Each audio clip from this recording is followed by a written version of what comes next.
കൂട്ടുകാരെ നമസ്കാരം. കാസിംബായി ആണ് കേട്ടോ. കഴിഞ്ഞ ദിവസം ഒരു ഷോർട്ട് വീഡിയോ പോലെ ഞാൻ ഈ എരിക്കിൻ്റെ ഒരു വീഡിയോ ഇട്ടിട്ടുണ്ടായിരുന്നു. അത് നടന്നു വരുന്ന വഴിക്ക് കണ്ടപ്പോൾ ഒരു വീഡിയോ എടുത്തിട്ടതാ കേട്ടോ.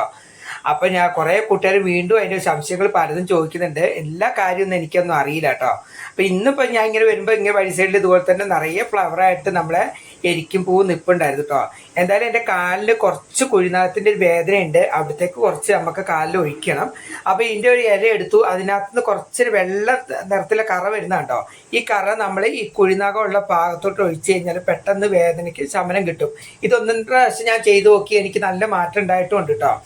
മാത്രമല്ല ഇതിൻ്റെ കറ കൊണ്ട് വേറെ ഉപയോഗം എന്ന് വെച്ചാൽ നമുക്ക് അരിമ്പാറയിൽ നിന്ന് നല്ലൊരു മോചനമാണ് കിട്ടുന്നത്. അരിമ്പാറയുള്ള ഭാഗത്ത് ഇതിൻ്റെ കറ ഇതുപോലെ തന്നെ തേച്ച് പിടിപ്പിച്ച് 1-2 ദിവസം ചെയ്ത് കഴിഞ്ഞാൽ അരിമ്പാറ പൂർണ്ണമായിട്ട് തന്നെ നമുക്ക് മാറിക്കിട്ടും.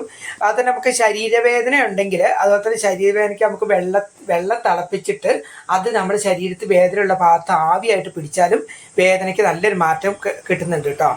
പിന്നെ ഈ ചില ആൾക്കാർ കൃഷി ആവശ്യത്തിന് വേണ്ടി ഉപയോഗിക്കുക. അത് നമ്മൾ ഇഞ്ചി കൃഷിയൊക്കെ ചെയ്യുമ്പോൾ അതിനകത്ത് ചെതലും മറ്റൊക്കെ വരുന്നതിന് അത് വരാതിരിക്കാൻ വേണ്ടിയിട്ട് ഇതിൻ്റെ ഇലകളും തണ്ടുകളൊക്കെ കൊണ്ടുപോയിട്ട് പുതപ്പിച്ച് വെക്കുന്നത് ഞാൻ മുമ്പ് കണ്ടിട്ടുണ്ട് കേട്ടോ.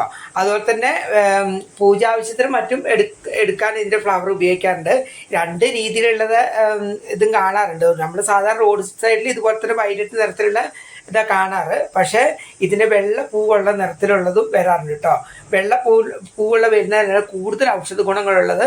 പക്ഷെ അത് അത്രയൊന്നും കാണാറില്ല. എങ്കിലും ഇത് നല്ലതാണ്. നമുക്ക് നമ്മുടെ വീട്ടുമുറ്റത്തൊന്ന് നട്ടുപിടിപ്പിച്ചാൽ കുറേ ആവശ്യത്തിന് ഇത് ഉപയോഗിക്കാം. മേലിയും തണ്ടും വേരൊക്കെ ഇതിനാവശ്യമാണ് കേട്ടോ. എന്തായാലും വീഡിയോ ഇഷ്ടപ്പെടുകയാണെങ്കിൽ ഒരു ലൈക്ക് ചെയ്യാൻ മറക്കരുത്.